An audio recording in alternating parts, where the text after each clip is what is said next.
어, 이번 5.18은 선거 또 이제 막 시작이 돼서 좀 많이 복잡하고 시끄러울 것 같습니다. 오늘 아침에도 보니까 밖에서 또 구호도 외치고 선거도 이제 후보 등록하고 진행되는 것 같은데요. 5월 17일 또 18일 이렇게 지나가면서 또 광주에는 큰 여러 행사들이 있습니다. 우리 서두에 기도 시간에도 잠깐 언급한 것처럼 광주에는 큰 상흔이 있는 80년도에 또는 그때는 입학되지 못했던 그런 아픔이 있었던 국가적 폭력에 대해서 광주가 큰 아픔을 겪었고 또 이제 명예가 회복이 되고 또 민족 항쟁의 시발점으로 이것이 빛의 영웅으로 촛불 또 빛의 영웅으로 이어지는 건전한 민주화 운동의 또 발판이 되고 되는 그런 역사적 판단도 있게 되는데 그럼에도 여전히 5.18에 대해서 폄훼하고 또 말도 안 되는 그런 주장들 하는 분들이 제 주변에도 많이 있습니다. 저 교단에서도 한번 제가 오래전에 언급한 적이 있는 것 같은데 5.18이 마치 북한의 지령으로 북한군이 여전히 아직도 파견되어서 여기서 어떤 활동을 벌여서 민주화 운동이 아닌 공산화의 그런 하나의 조짐이었다라고 주장하는 분이 계셔서 제가 그분한테 개인적으로 목사님 이런 발언 계속 하시면 특별법에 의해서 형사처벌을 받습니다. 법으로 제정이 되어 있거든요. 5년 이하의 징역, 5천만 이하의 벌금이라는 아주 큰 중형이 주어진 형사법의 체벌이 그런 규정이 있음에도 불구하고 왜 그러신지 모르겠지만 이제 그분이 계속해서 그런 주장을 아직도 하고 계십니다. 그분이 제발 현실 사실을 먼저 파악을 하고 그리고 나서 어떤 그에 대한 해석과 판단이 있다 모르겠는데 말도 안 되는 논리로 이야기하시는 거 보면서 여전히 이러한 내용들이 잘 풀려지지 않고 있는 현장을 보면서 쉽지 않다는 것을 보게 됩니다. 그럼에도 불구하고 우리 광주가 또는 우리 제육교 성도들이 또 많은 이들이 5.18에 대해서 긍정적으로 기억하고 또한 그것이 또 다른 사람들의 생명을 살리는 일은 그런 이러한 이었음을 우리가 기억하며 또한 개념하고 있는 줄 믿습니다. 또한 부활을 믿는 우리로서는 그 당시에는 너무나 암울했지만 또한 그 가운데서 산 소망을 가졌던 이들이 분명히 있었으리라고 봅니다. 그리고 그 결과가 지금의 결과라고 생각합니다. 우리 사랑하는 성도들도 우리의 삶 속에서 많이 힘들고 전망스럽고 고난스러운 또한 고난의 현장에 또한 삶을 살고 있을지라도 우리가 부활을 믿는 사람이라고 한다면 그리스도의 이름이라고 한다면 그 고난 속에서도 부활을 통해 어떻게 살아야 하는지에 대한 그 질문과 답을 얻었으면 좋겠습니다. 계속해서 하는 질문입니다. 우리가 부활을 믿는 사람으로서 어떻게 살아야 할 것인가, 특히 고난 속에서는 어떻게 살아야 할 것인가 라고 하는 질문들이 우리에게 주어지는데요, 십자가라고 하는 사건은 영광의 사건이 아닙니다. 십자가의 사건은 그 당시에는 누군가에게 또 모든 사람들에게 각인되어져 있는 십자가의 죽음은 저주의 상징이요 불명예의 상징이요 고난의 끝이었습니다. 그 죽음 이후에는 아무것도 없다라는 그 절망감이 제자들로 하여금 예수 그리스도의 제자로서의 삶을 떠나게 했고 예수 그리스도를 부인하게 했고 그걸 다시 원래의 삶으로 돌아가게 하는 그러한 인생의 끝, 고난의 시작 또는 고난의 표상이라고 할 수 있습니다. 우리가 많은 사람들이 이런 생각을 하죠. 예수를 믿으면 고난이 사라질 것이다. 믿음이 있으면 문제는 이제 사라질 것이다. 이렇게 얘기를 합니다. 물론 우리가 많은 기도의 내용과 또한 삶을 통해서 그런 기도의 응답과 그런 결과를 가지고 그런 간증과 또한 그의 삶의 태도를 견지 또는 그런 태도를 가지고 있을 때가 많습니다. 그런데 참 불행히도 아이러니하게도 성경은 그렇게 말하지 않습니다.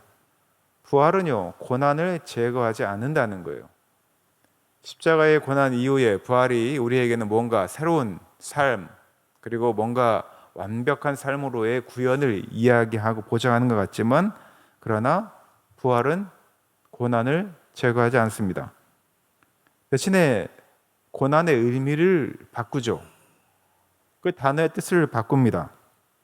오늘 본문은 이렇게 이야기합니다. 산 소망이 있게 하려 하였다. 이렇게 이야기를 합니다. 여기서 중요한 단어는 산이라는 단어이고요. 그리고 소망이라는 단어입니다. 산 소망이랍니다. 죽어있는 소망이 아니라 되지 않을 거라고 하는 기재하지 않는 그런 소망이 아니라 지금도 살아 움직이는 어떤 소망? 산 소망이라고 이야기합니다. 이것은 단지 마음을 위로하거나 뇌피셜 그냥 내가 속으로만 어떤 기쁨을 누리고자 하는 그런 것이 아니라 우리를 고난 속에서도 다시 일으켜 세우는 생명의 능력으로서의 산 소망을 이야기합니다. 고난 가운데 있지만 힘든 가운데 있지만 우리가 다시 일어설 수 있는 힘의 근원, 그것이 바로 부활이라는 것이죠. 오늘 특별히 스승의 주일이고요. 또 며칠 전은 스승의 날이었습니다. 제가 이번 스승의 날과 스승의 주일을 지나면서 생각했던 게 저도 이제 어느 정도 50대 중반이 되다 보니까 사회적으로 어떤 위치에 있게 됩니다. 그리고 사회적으로 또는 종교적으로 어떤 기독교 안에 개신교 안에서 어떤 위치를 얻게 된 그런 많은 사람들이 영향을 갖게 된 다시 말하면 우리가 소위 말하는 스승의 위치에 있게 된 사람들을 보게 되죠. 그리고 많은 사람들이 그 스승이라고 하는 분들, 스승을 이야기하시는 분들 추앙하고 존경하고 따르고 그분에게서 가르침을 받으려고 세미나를 찾아다니고 또한 그분에 대한 존경의 마음들을 담아서 살았던 그런 인생의 흔적들이 있습니다. 근데 최근에 몇 가지 그런 사건들을 통해서 우리가 스승이라고 보았던 사람들의 추락 또는 잘못된 삶 또는 실패를 통해서 그 스승의 개념이 엎어지거나 사라지거나 또는 그 반대로 저주하거나 경멸하거나 공격하는 모습들을 보게 됐어요. 그 모습을 보면서 도대체 스승의 정의가 뭘까?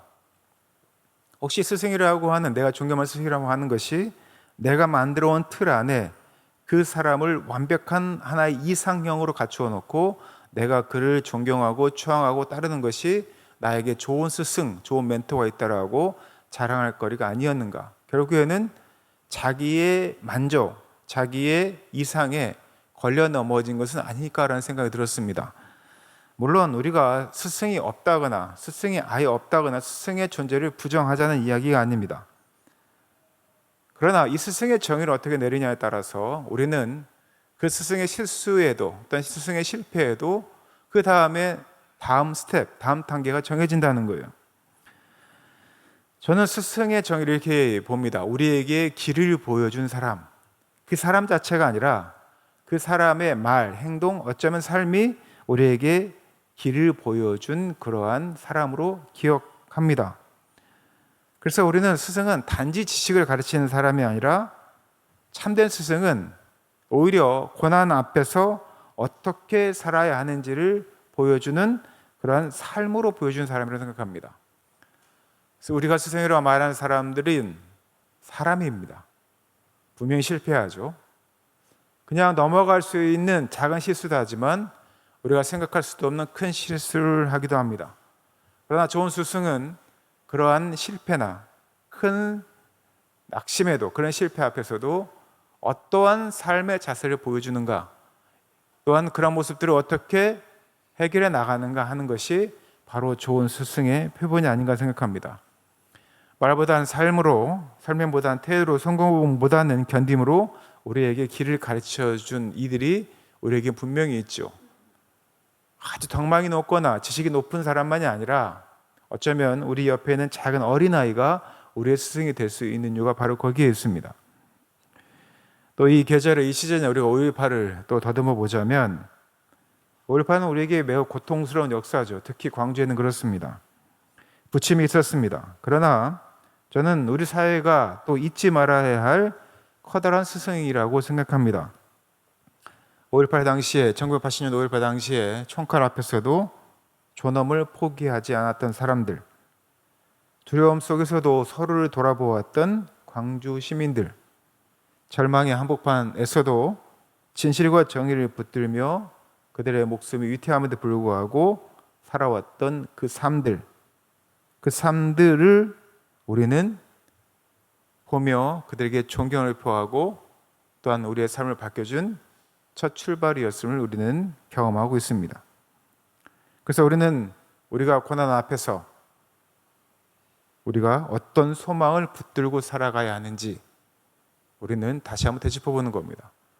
그게 없었다고 한다면 우리는 5.18의 그 경험도 또한 우리가 우리의 삶을 통해서 누군가에게 보여주는 삶의 그 고단한 삶들을 그래도 이겨내고 하자는 그 삶들을 살아내지 못할 수밖에 없습니다. 저는 다 그렇지만 저도 그런 부모가 되고 싶어하고 또한 그 부모들이 또한 그런 모습들을 많이 보여주죠. 각자의 삶이 얼마나 힘들고 어려운 일들이 왜 없었겠습니까? 그러나 그럼에도 불구하고 자녀를 양육하고 또한 자녀들에게 본이 되기 위한 그런 삶의 소망을 가지고 우리가 현재를 견디고 이겨내고 또 버텨나가는 그러면서 좋은 부모의 또한 어떤 부모의 위치를 차지하게 되는 우리의 모습들을 보게 됩니다. 우리에게 고난이 닥쳐옵니다. 저도 마찬가지고 우리 사랑하는 성도들도 마찬가지입니다. 아무리 열심히 예배를 드리고 믿음 생활을 하고 말씀에 충실한 삶을 살려고 해도 우리의 삶에는 고난이 다가옵니다. 그리고 고난이 끝이 났으면 좋겠습니다. 그리고 어떤 이들은 이 고난이 내 인생의 끝인 것처럼 생각하고 인생을 포기하는 분들도 계십니다. 무너지는 분들도 계십니다. 그러나 부활은 우리에게 선언하기를 이게 끝이 아니라는 거예요. 우리에게는 산 소망이 있다라고 이야기를 합니다. 말씀드린 것처럼 예수님의 십자가를 보십시오. 십자가는 제자들에게는 끝이었습니다. 예수님 십자가에 죽을 때 그들에게는 더 이상 이제 희망이 없었습니다. 그들이 기대하던 그 세상은 더 이상 오지 않을 거라고 믿었고 예수께서 말씀하셨던 그 하나님 나라 이야기를 새까맣게 잊어먹습니다. 예수님을 따르던 시간, 품었던 기대, 그리고 무엇보다도 하나님 나라에 대한 꿈, 이 모든 것들이 십자가 앞에서 산산조각 난 것처럼 보였습니다. 그런데 하나님은 그 십자가를 부활의 시작으로 바꾸셨습니다. 이것이 부활의 신앙입니다. 십자가는 고난입니다. 또한 그것이 우리에게 끝으로 보입니다. 그리고 우리에게는 매번 그 십자가의 사건들이 있습니다. 그러나 말씀드린 것처럼 그 십자가를 부활의 시작으로 바꾸신 분이 바로 하나님이십니다. 막힌 길이 끝이 아닙니다. 실패가 끝이 아닙니다. 눈물이 끝이 아닌 것이죠. 죽음처럼 보이는 자리도 하나님 앞에서는 끝이 아닙니다. 우리 신앙의 선배들은요, 끊임없이 그것을 증명했던 사람들입니다. 그리고 그것을 우리 후배 신앙인들에게 보여줘야 됩니다. 우리 MZ라고 하는 30대, 40대, 또 우리 어린 청년, 청소년들에게 우리 부모의 삶이 이러한 삶의 연속이었고 십자가로 다 죽은 것 같은 그런 암흑 같은 세계였었지만 그곳에서 꽃피운 부활의 소망이, 산 소망이 우리에게 있었고 우리에게 다시 일어설 힘을 주었다는 것을 끊임없이 증명해 나가고 보여주는 것이 바로 우리 신앙인들의 모습이라는 것이죠. 우리는 이미 5.18의 역사를 통해서도 보았고요. 또 우리 삶의 역사를 통해서도 보았습니다. 끝이 아닙니다. 고난은 끝이 아닙니다. 하나님은 끝이라고 생각하는 자리에서 새로운 일을 시작하시는 분입니다. 그래서 우리는 고난 속에서 다르게 고백하는 것이죠. 아직 끝이 아니다. 하나님이 일하고 계신다. 진실은 묻히지 않고 소망은 죽지 않는다. 우리가 산 소망을 얻게 되었다. 이 믿음이 우리를 무너지지 않게 하는 것입니다. 사랑하는 제일교회 성도 여러분, 우리가 고난 가운데 있다 보면 우리는 절망할 수밖에 없고 낭망할 수밖에 없습니다. 모든 끝이 끝이라고 생각합니다. 그러나 우리가 부활을 경험하니라고 한다면 아직 끝이 아니라는 것을, 하나님이 일하고 계신 것을, 소망이 죽지 않고 산 소망이 되었음을 우리는 고백해야 되고 그것이 우리를 무너지지 않게 하는 것을 압니다. 우리가 이런 산 소망을 상황에서 찾는 경우들이 많은데요. 실제로 우리가 산 소망을 얻고자 하지만 형편이 더 좋아지지 않는 경우도 다반사입니다. 이렇죠. 우리가 형편이 좋아지면 우리에게 소망이 있구나, 문제가 해결되면 소망이 있구나, 길이 보이면 안심할 수 있구나라고 이야기를 합니다. 그러나 초대교회는 그렇지 않았습니다. 우리의 삶도 마찬가지입니다. 모든 것이 그렇게 귀결되지 않습니다. 우리가 간증에 어떤 유혹에 많이 빠지는 경우들이 있는데요. 그러니까 성공서사의 간증에 많이 빠지는 경우들이 있는데 그 성공서사, 어떤 성공으로 끝이 나는 세상적 성공으로 끝이 나는 간증들은 우리의 실제 삶에서 아주 다수의 케이스가 아닙니다. 사실은 우리의 간증은요, 실패의 자리에서도 하나님을 믿고 따르는 그 서사가, 그 이야기가 우리를 더 감동시키는 경우들이 많죠. 많은 이들이 다 좋은 대학에 갈 수 없고, 많은 이들이 다 좋은 직장에 갈 수 없고, 많은 이들이 다 건강을 회복할 수 없고, 또 많은 이들이 지금보다 더 좋은 형편으로 나아갈 수 없음을 우리는 너무나 잘 압니다. 조금 더 나아질 뿐이죠. 우리가 세상에서 말하는 이러하게 그런 성공의 일화들은 우리들에게 감동을 주고 우리에게 어떠한 소망이나 그런 기대를 갖게 했을지 모르겠지만, 그러나 이게 모든 일에게 주어진 결과값은 아니라는 것입니다. 사실 실제도 그렇습니다. 제가 너무 부정적으로 얘기한다고 생각하는 분들이 계실지 모르겠지만, 그러나 그러한 성공, 세상적인 성공 서사의 간증들, 또한 그러한 결과에만 우리가 매달리다 보면 결국에는 우리의 낙심과 절망도 더 커진다는 것이죠. 우리는 이 상황이 수없이 깨지는 걸 너무 많이 경험했습니다. 너무 좋았던 관계들이 순식간에 깨지는 걸 많이 보지 않습니까? 건강도, 관계도, 경제도, 사회도, 시대도 끊임없이 흔들립니다. 그래서 성경은 이렇게 얘기하는 것이죠. 소망은 상황에 의해서 결정되는 것이 아니라 바로 그 부활을 통해서 우리가 갖게 되는 것이다. 오늘 본문에 이렇게 이야기를 합니다. 예수 그리스도를 죽은 자 가운데서 부활하게 하심으로, 예수 그리스도를 죽은 자 가운데서 부활하게 하심으로 말미암아 우리를 거듭나게 하사 무엇이? 산 소망이 있게 하셨다, 이렇게 얘기합니다. 그래서 우리의 소망은 궁극적으로 이야기하면, 절대적으로 이야기하면 환경이 아닙니다. 조건이 아닌 것이죠.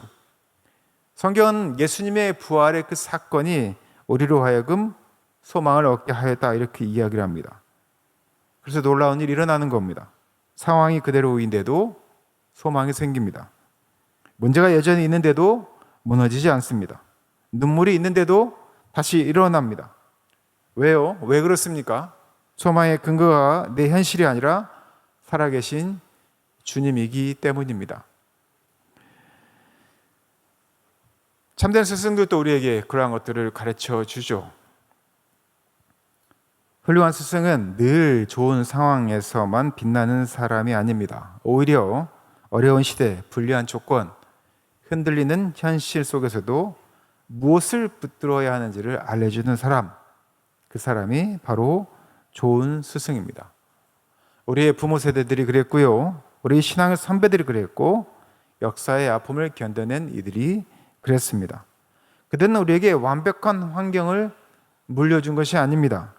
오히려 고난 속에서도 포기하지 않는 태도, 불의 앞에서도 침묵하지 않는 양심, 절망 속에서도 사람을 살리는 마음, 바로 그 마음을 우리에게 남겨준 것이죠. 부활신앙은 이 기억에 서 있습니다. 십자가를 외면하지 않고 고난을 지우지 않고 죽음의 현실에서 정직하게 바라보면서도 이렇게 고백하는 믿음이죠. 생명은 죽음보다 강하다. 진실은 거짓보다 오래간다. 그리고 하나님은 절망보다 크신 분이다. 이 산소망을 가지고 우리가 오늘 하루를 견뎌내고 다시 일어설 힘을 갖는 것입니다. 사랑하는 제일교회 성도 여러분, 왜 우리가 다시 일어나야 할까요? 절망 가운데, 고난 가운데서도 우리가 왜 다시 일어나야 할까요? 우리가 엄청 강해서 일어난다고 생각합니다. 의지가 강해서 우리가 일어설 힘이 있다고 이야기를 합니다. 모든 문제가 해결되었기 때문에 우리가 일어설 수 있다고 이야기를 합니다. 물론 그것들이 작은 동의는 될 수 있죠. 그러나 성경은 우리가 다시 일어나는 이유를 단 하나로 이야기를 합니다. 그것은 우리가 부활을 믿기 때문이라고 이야기를 합니다. 부활신앙은 사람을 일으켜 세웁니다. 넘어져도 다시 일어날 수 있다는 것, 실패해도 끝이 아니라는 것, 눈물 속에서도 하나님을 하나님이 나를 붙들고 계신다라는 그 믿음을 갖는 것, 또한 역사의 어둠 속에서도 하나님께서 생명의 길을 여신다라는 그 확신이 있기 때문입니다. 부활신앙을 가진 사람은 완벽한 사람은 아닙니다. 저도 그렇고 많은 신앙의 선배들이 그렇습니다. 부활신앙을 가진 사람은 다시 일어설 힘을 가진 이들입니다. 중요한 것은 넘어지지 않는 것이 아니라 다시 일어나는 것이죠. 부활을 믿는다는 것은 단순히 죽은 뒤 천국을 소망한다는 말이 아닙니다. 여기 고난이 있는 현실 속에서도 다시 사람답게, 신자답게, 주님의 제자답게 살아내는 것입니다. 말씀에 맺겠습니다. 지금 몇 주 동안 부활에 대한 이야기를 합니다. 도대체 부활이 나에게 어떤 의미가 있을까?